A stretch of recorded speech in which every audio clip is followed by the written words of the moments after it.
Hello students, I hope all of you are fine and I think all of you are studying well through our video lectures. And in today's video we'll be discussing about our last topic of chapter number 6, life processes, that is excretion. So today's topic is excretion. And what is the meaning of this word excretion? First of all, excretion means the removal of the body waste. So from this I think you all are able to know that in this video we'll be discussing that how our body removes its waste. So before continuing with the topic, just have a look at this diagram of the human excretory system. So in the human excretory system, you can see that the kidneys are there. A pair of kidneys are present inside the human excretory system. Along with the two kidneys, two ureter are there, which both combine in a single unit known as urinary bladder, and an opening is there, that is urethra, through which the waste is removed outside.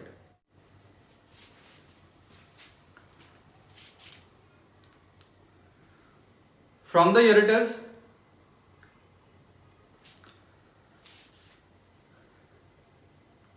so the kidneys, they extract the waste material from our body. They will send into the ureters, and ureters will send this waste into the urinary bladder, where it is stored and then it is expelled outside the body through the urethra. So now, continuing with the topic, just remember these three basic steps. कि जो excretion का process है 3 steps में complete होता है, that is ultrafiltration, reabsorption and secretion. Basically you just remember these three words for the time being. तो इन तीनों को हम डिटेल में डिस्कस करेंगे. But before continuing with the topic, I would like to explain that what exactly is the waste of our body. कि हम किस body waste की बात करते हैं. Because majority of the students usually think in the beginning of this topic that we are talking about the removal of the solid waste of our body, but this is not true. हम किस waste की बात कर रहे हैं? We are talking about the exact waste of our body, that is the urine. That how the urine is formed. Because the waste of our body is actually removed from our body in the form of urine. And इससे भी पहले कि हमारी body का waste remove होता कैसे है, first of all we should understand कि बॉडी का जो वेस्ट है ये आता कहाँ से body, how the waste keep on getting accumulated inside the body. ये इतना सारा वेस्ट हमारी बॉडी में कहाँ से आता रहता है. Just listen to it very carefully that our body is made up of number of cells. हमारी बॉडी है जो एक्चुअली काम करती है, हमारे सेल्स की वजह से काम करती है. हमारे सेल्स में कितनी सारी केमिकल रिएक्शंस हमेशा ही चलती रहती है. So due to these chemical reaction number of by products are formed. By product क्या होता है कि जब कोई केमिकल रिएक्शन होती है, केमिकल रिएक्शन होती है एक प्रोडक्ट को ऑब्टेन करने के लिए. फॉर एग्जाम्पल जैसे प्लांट फोटोसिंथेसिस परफॉर्म करते हैं, वो किस लिए करते हैं ताकि ग्लूकोज की फॉर्मेशन हो जाए, बट साथ में क्या होता है ऑक्सीजन भी बनती है, that is a by product. तो हमारी बॉडी में भी कितनी सारी केमिकल रिएक्शन होती रहती है for whole of the day, for whole of the night. तो ये जो केमिकल रिएक्शन है क्यों परफॉर्म हो रही है? Naturally to obtain something useful, किसी प्रोडक्ट के लिए. So along with that product many by products are formed. काफी सारे बाय प्रोडक्ट्स, एडिशनल प्रोडक्ट्स की फॉर्मेशन होती है. And in most of the cases ये जो बाय प्रोडक्ट्स हैं they are not only waste and they are toxic also. Waste तो होते ही हैं हमारे बॉडी के, किसी काम के लिए नहीं, किसी काम नहीं आ सकते हैं, but along with being a waste material ये टॉक्सिक होते हैं हमारे बॉडी के लिए. That means they are highly important to be removed outside the body. इनको रिमूव करना बहुत ज़्यादा इंपॉर्टेंट है. ऐसा नहीं हो सकता कि हमारी बॉडी इनको रिमूव ना करे और काम चल जाएगा, ऐसा नहीं हो सकता है. That is why the excretory system is very very important. The kidneys are very much important. जब किसी की किडनी डैमेज हो जाती है, फेल हो जाती है, तो the person need a kidney transplant और द पर्सन विल डाई. उसका रीजन यही है कि जब बॉडी का वेस्ट रिमूव होना बंद हो जाएगा तो what will happen, the person will definitely die. Okay, so now continuing with the topic कि जो हमारी किडनी है, किडनी में क्या फिल्ट्रेशन यूनिट्स प्रेजेंट होते हैं. बहुत छोटे छोटे यूनिट्स होते हैं, न्यूमरस, मिलियंस इन नंबर, जिनको क्या बोलते हैं, they are known as nephrons. जिनको हम नेफ्रॉन बोलते हैं. First of all about the structure of the nephron कि नेफ्रॉन होता क्या है. तो किडनी में एक्चुअली जो फिल्ट्रेशन करते हैं ब्लड की वेस्ट को रिमूव करते हैं, they are actually the nephrons. If you talk about the structure of the nephron,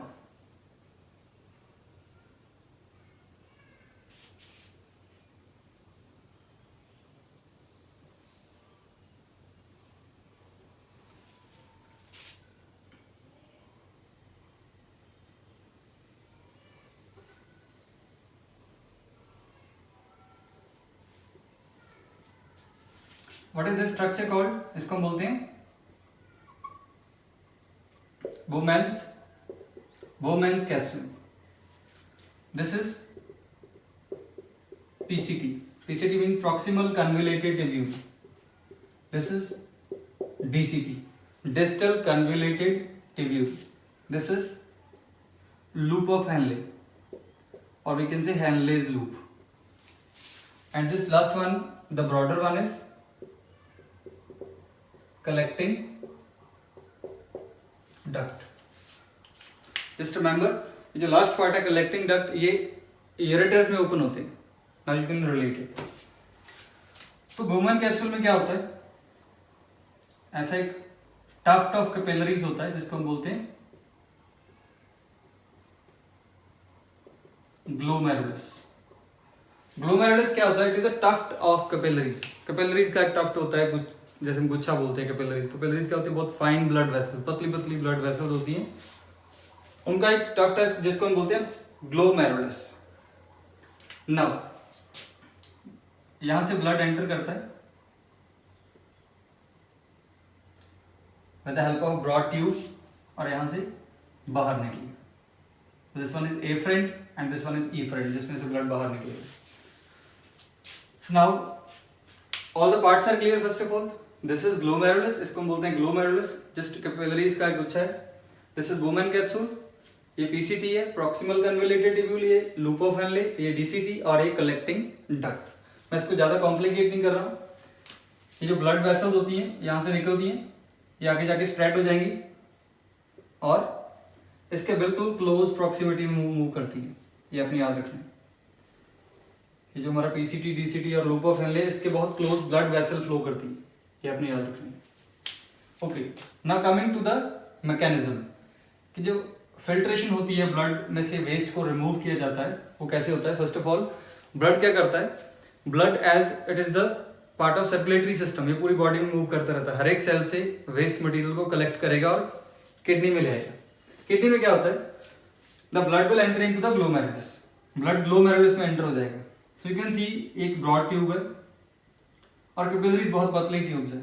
so naturally this you can understand कि पीछे से एक ब्रॉड ट्यूब आ रही है और आगे से एकदम उसको छोटी ट्यूब से कनेक्ट कर दिया जाता है. So what will happen?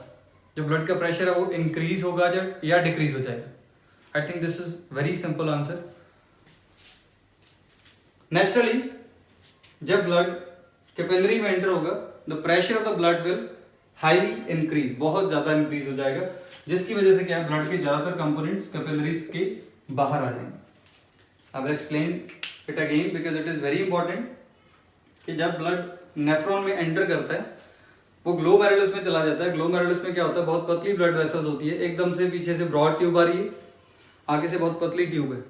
तो नेचुरली ब्रॉड ट्यूब में से, एक बड़ी ट्यूब में से छोटी ट्यूब में ब्लड जाएगा तो उसका प्रेशर इंक्रीज हो जाएगा, जिसकी वजह से ब्लड के ज्यादातर कंपोनेंट्स बोमैन कैप्सूल में आ जाते हैं और वो आगे इस tubule, PCT, loop of Henle और डीसीटी में मूव करना शुरू कर देते हैं. ये जो ब्लड के कंपोनेंट बाहर आए हैं इसको हम क्या बोलते हैं? Filtrate.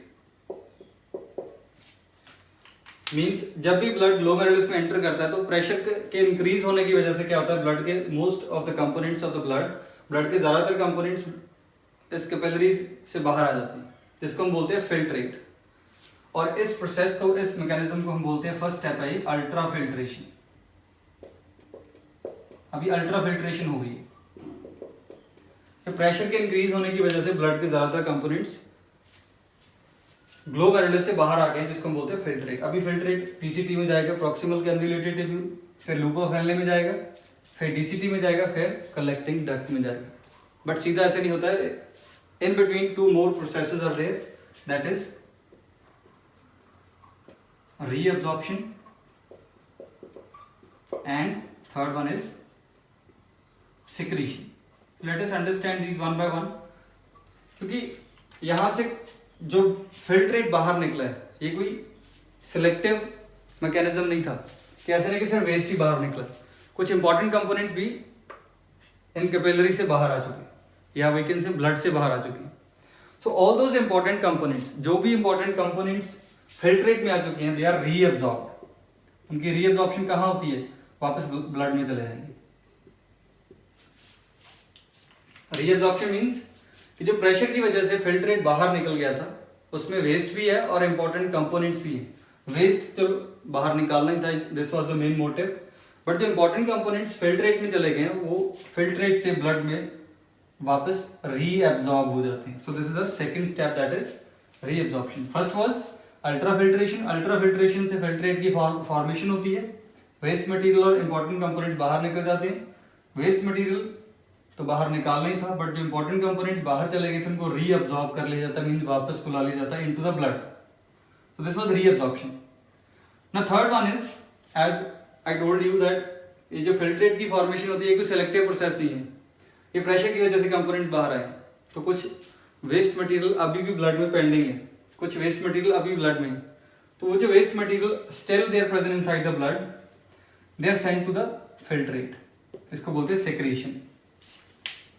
So with the help of third step, ये जो फिल्ट्रेट है इसमें only and only waste material रहता है और इसमें जो एक्स्ट्रा वाटर होता है, जो फिल्ट्रेट में एक्स्ट्रा वाटर चला गया उसको भी रीअब्सॉर्ब कर लिया जाता है, वापस बुला लिया जाता है.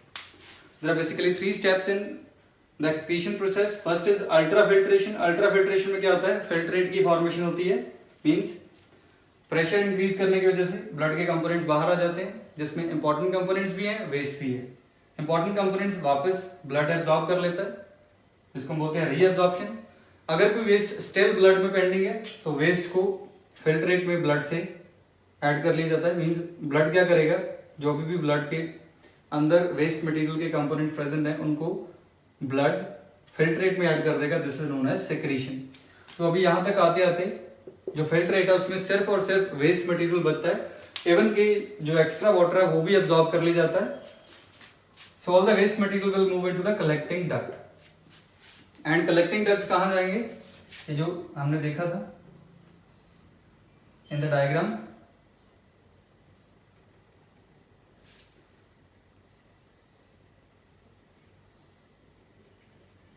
जो कलेक्टिंग डक्ट है यूरेटर में ओपन होते हैं. यूरेटर में से कहाँ जाएगा? सारा वेस्ट यूरिनरी ब्लैडर में स्टोर हो जाएगा and after some time it is expelled outside the body through urination. This is how the body waste is removed outside the body with the help of excretory system, with the help of nephron, और we can say with the help of ultrafiltration, reabsorption and secretion. I think all the points are clear. Still, if you have any doubt related to this topic, just write in the comments. I will definitely try to solve your doubts. And the last topic is, that is excretion in the plants. कि plants अपना waste कैसे remove करते हैं. So don't worry, this is just a very small topic. So main topic हमने already cover कर लिए. So how do plants remove their waste? Definitely they don't have excretory system जैसे हमारे में kidneys होती हैं, urinary bladder है, ureters है. They are not present inside the plants. So how do plants remove their waste? That is very simple. You might have studied in class 9th कि plant और animals में difference होता है कि plant में ज़्यादातर सेल्स जो होते हैं वो डेड सेल्स होते हैं. Most of the cells inside the plant body they are dead. तो उसका प्लांट्स एडवांटेज लेते हैं. प्लांट अपना वेस्ट कैसे रिमूव करते हैं कि जो सेल्स ने अभी डेड होना है, अर्लियर दे वर लिविंग, तो डेड होने से पहले उनमें कितना जो बॉडी का वेस्ट है that is stored inside the cell by the plant. Plant क्या करते हैं, जिस सेल ने अभी डेड होना है उसमें काफ़ी सारा अपना वेस्ट स्टोर कर देते हैं. वो सेल बिकम डेड तो उनकी बॉडी का वेस्ट रिमूव हो चुका है. Second thing, how do plants remove their waste? You know that all the plants shed their leaves. सभी प्लांट्स के पत्ते हैं जो टाइम टू टाइम नीचे गिरते रहते हैं. So the waste of the plant is kept inside the leaves when they are about to fall down. जब leaves ने नीचे गिरना है तो उसमें plant का almost waste है जो वो leaves में present होता है. So when the leaves are shed, again the waste is removed. Another kind is कि जो स्टेम होता है, स्टेम में छोटे छोटे होल्स होते हैं जिनको बोलते हैं लेंटिकल्स. लेंटिकल्स के थ्रू भी कुछ ना कुछ वेस्ट प्लांट्स अपना एक्सक्रीट करते हैं. And last one is in the form of gums and resin. आपने देखा होगा प्लांट्स या ट्रीज के जो ट्रंक होता है उस पर गम लाइक स्ट्रक्चर रिलीज होता रहता है. So that gum-like substances are usually the waste of the plant. This is how the plants they remove their waste with the help of dead cells, with the help of falling leaves, with the help of lenticles, with the help of gums and raisins. So I think all the points are clear. And again, if you have any doubt, just write in the comments. I will definitely try to clear your doubts. Thank you so much.